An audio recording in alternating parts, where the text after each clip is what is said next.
The conversation suddenly stops. You want to say something, but your mind is empty. What can you say next? Ask one simple follow-up question, and the conversation can start again. In the next 10 minutes, you'll hear a natural English conversation and learn 6 easy ways to keep it going. You'll hear what happens when Sonja and Marcus run out of things to say. Then they'll try the conversation again and make it much easier. Listen for short reactions, follow-up questions, questions with who, where, and when, and a simple way to change the subject. If the English feels too fast, you can pause the video and listen to a sentence again. I'm Sonja, and my mission is to help you understand real English and feel confident using it in everyday life. Let's begin. It's Wednesday evening, and Sonja and Marcus are at a small community event. They know each other a little, but they have never had a long conversation. Hi, Marcus. How are you? I'm good, thanks. How are you? Fine, thanks. Have you been to this event before? No, I haven't. Me neither. Right. Yes. And now the conversation stops. Marcus looks around the room. I look at the door. Neither of us knows what to say next. Have you ever had a conversation like this? I certainly have, and the silence often feels much longer than it really is. Exactly. The problem is not always a lack of English. Sometimes we simply don't know how to continue. So let's go back and try that conversation again. This time we'll use 6 simple conversation tools. Tool number 1, react before you ask another question. You don't always need a long answer. A short reaction shows that you were listening. You can say, "Really? That sounds interesting." "Oh, nice. I didn't know that." Let's try it. Have you been to this event before? No, I haven't. A friend told me about it. Really? That sounds interesting. That small reaction gives me a reason to continue. My friend came last month and really enjoyed it. Now we have more information. Marcus said friend and last month. I can use one of those details in my next question. That is tool number 2. Pick up one detail from the other person's answer. Who did your friend come with? He came with 2 people from work. Was it a work event for them?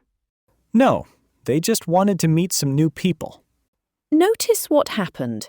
I did not invent a completely new topic. I used a detail Marcus had already given me. This makes the conversation feel natural. Tool number 3 is very simple. Use who, where, when, or how. These words open the conversation because the other person cannot usually answer with only yes or no. For example, who did you go with? Where was it? When did you start? How did you feel? Let's continue our conversation. What do you normally do at the weekend, Sonja? I often go walking. Last weekend, I walked around a small lake. Oh, nice. Where was it? It was about 30 minutes from my home. Who did you go with? I went with a friend. We wanted a quiet afternoon outside. How was the weather? It was sunny at first, but then it started to rain. Now I have something else I can ask about. Tool number 4. Ask, what happened next? This question is especially useful when someone is telling a short story. What happened next? We tried to stand under a tree, but the rain became much heavier, so we ran back to the car. Did you get very wet? Yes, completely. We looked terrible, but we couldn't stop laughing. That must have been funny. How did you feel when you finally reached the car? Cold, but very happy. Do you see how the conversation grows? One short answer leads to one simple question, and that question gives us another detail. But a good conversation is not an interview. If you only ask questions, the other person may feel that they are being tested. So tool number 5 is share a small detail about yourself, and then return the question. Here is an example. I love walking near water. I find it very relaxing. What about you? Do you prefer walking in the countryside or in a town? Definitely the countryside. I spend a lot of time looking at a screen, so I enjoy being outside at the weekend. Me too. It helps me slow down after a busy week. Exactly. Sonja shared something small about herself and then asked me a related question. Now both people are part of the conversation. Sometimes, however, a topic really does come to an end. That is normal. You don't have to keep talking about the same thing forever. Tool number 6 is a gentle topic change. You can use a bridge, such as, "Speaking of weekends. By the way, that reminds me, before I forget." Let's hear it in our conversation. Speaking of weekends, have you got any plans for this Saturday? Yes, I'm going to visit a new market in town. Really? What kind of market is it? It has food, books, and handmade things from local businesses. That sounds good. What are you hoping to find? I'd like to find a birthday present for my sister, but I don't know what to buy yet. What does she like? She loves cooking and trying new food. Then perhaps you could find a special spice, a cookbook, or something for her kitchen. That's a good idea. Do you enjoy cooking? I do, but I'm not very adventurous. I usually make the same 5 meals. Only 5? Maybe 6 on a very good week. What is your best meal? Probably vegetable curry. It's simple, warm, and difficult to get completely wrong. I'm not sure about that. I have managed to get curry wrong before. What happened? I added far too much chili. Nobody could eat it. What did you do? We ordered a pizza. That was probably the safest solution. And that is a real conversation.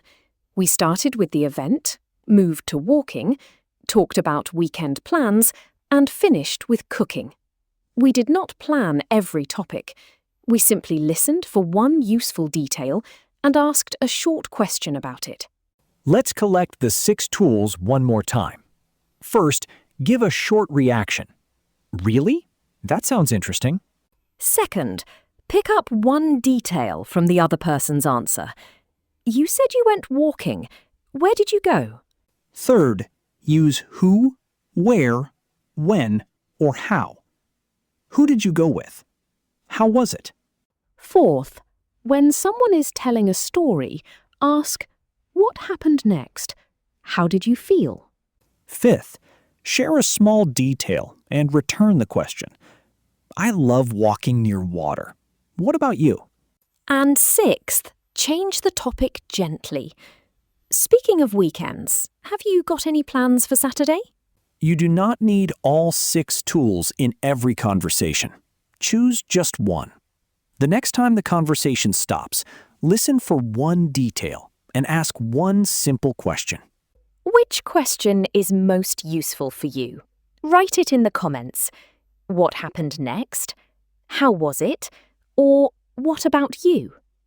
If this episode helped you, please like the video and subscribe to Easy English with Sonja. New English practice is published every Monday, Wednesday, and Friday. Keep listening, keep speaking, and remember, you don't need perfect English to keep a real conversation going. See you in the next episode.